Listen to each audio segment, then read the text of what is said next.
Hi guys, welcome back to the Distinction Factory where we make our mark. And today we are going to be focusing on function notation and comparing two different graphs with each other. In our previous video, we were comparing one graph and figuring out whether it's increasing or decreasing. And we have also looked at where the y values will be positive and negative. In this video, however, we are going to be looking at the comparison of the y values of two different graphs. So the first graph that we have is f of x, which refers to a straight line graph, which is this one here. And then we have g of x, which refers to our hyperbola. And our hyperbola is this part and that part combined. Okay, perfect. So we have something called the vertical line test. And the vertical line test just makes it a bit easier for you to make a comparison between the y values of each of your graphs. So for example, here's my ruler. You will use your actual physical ruler for this. And you just slide it across your Cartesian plane from left to right. So as I'm sliding it across, you'll notice that the ruler starts to touch at two different points. It touches graphs here at g of x, and it touches f of x at this point here. And from here, we can clearly see that graph G has a higher y value compared to graph f, because this, for example, could be -1, and this, for example, could be -4, and this will have the higher y value of the two. And then as you move your ruler along your graph, let's say I move it up until here, now you'll be able to see that this is the part where it touches graph f of x, and this is a part where it touches graph g of x. And now you'll be able to tell that here, f of x has a higher y value compared to g of x. And you can do this throughout the graphs, throughout your Cartesian plane, and make comparisons at each point throughout the graph to help us get our answer. So let's see what the question is asking from us. It says the values of x for which f of x is greater than equals to g of x. So let's understand the question. When they say f of x, we know that they are referring to the y values of the straight line graph.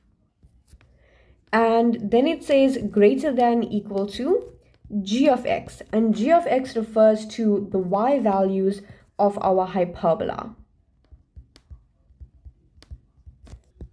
So here we are going to section our graph off into three different parts. The first part is going to be where the graphs intercept with each other, because we are comparing the two graphs, so we are going to look at their points of interception. And our points of interception are here at A and here at B.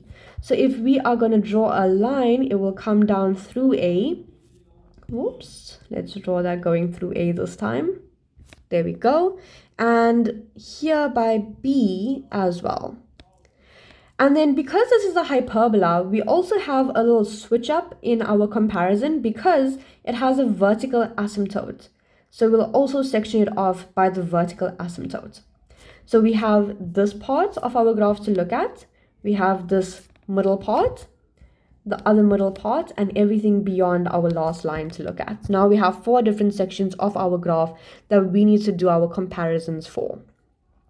So we are looking for where the straight line is going to be higher than the hyperbola. So let's conduct our vertical line test.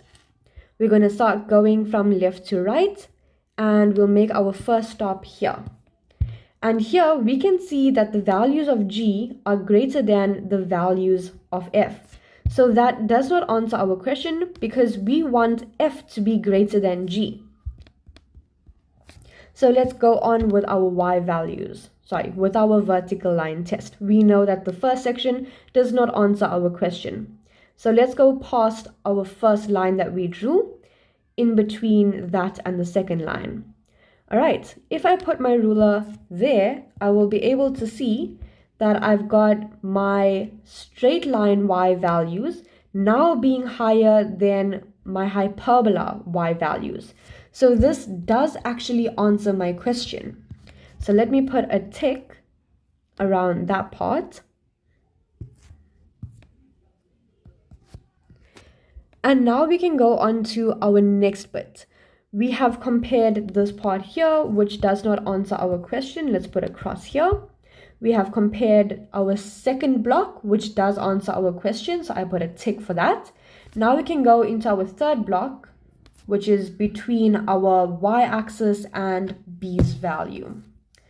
So we'll take our ruler and we will run it across in order to compare the y values of each of these. So here I've got my y value of the hyperbola being higher than the y value of my straight line graph. And that does not answer my question because I want the straight line to be higher than the hyperbola.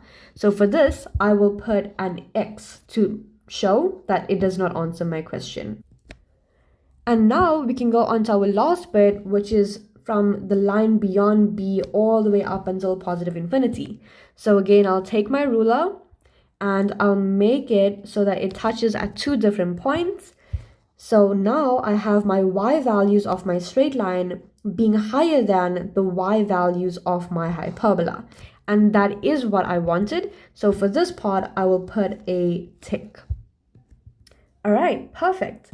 Now I will be able to write down my answers because I know that as long as my graph lies in between this x value, which is -1, I am referring to A's x value, and the y-axis, which has a an x value of 0, then my graphs do satisfy this equation. So I'll have to tell them that x needs to lie in between and equal to -1, which is the x-coordinate of A, and 0, which is the x-coordinate of my y-axis. Or alternatively, it could be from B onwards. So I'll say that x needs to be greater than the 3, all the way up until positive infinity. The other way that we could represent our values is by saying x element of square brackets, because we are now including the -1, and then 0 with a square bracket because we are also including that 0. How do I know I'm including it? Because they are asking where is it also equal to the graphs. Or we could say x has to be an element of 3. And I will use a square bracket here because we are including it, all the way up until positive infinity. And remember that for infinity, we always use a circle bracket because there's no definite number for infinity. So there's no way for us to perfectly include infinity in our answer. Right, so from here, we will be able to determine which is our correct answer because let's not forget that they did give us a restriction. They said where x is negative, less than equal to 0, meaning that it has to be a negative x value that you're referring to. So in this case, we have x greater than +3. So this does not answer our question because they only wanted us to specify where our x values are negative. So we are not referring to the second part here. And if you write that out in your exam, you will be demarked for it because they did specify that it has to be a negative x value. And this will be our correct answer. However, one adjustment to this is that remember that this y-axis is an asymptote. So that means that your x values can definitely not be equal to 0 in this case. So let's just take away our equals to sign from there because it's an asymptote. And for this one here, we're just going to make it a circular bracket instead. Now you could write either this as your answer or you could write that as your answer. Thank you. I hope you enjoyed the video.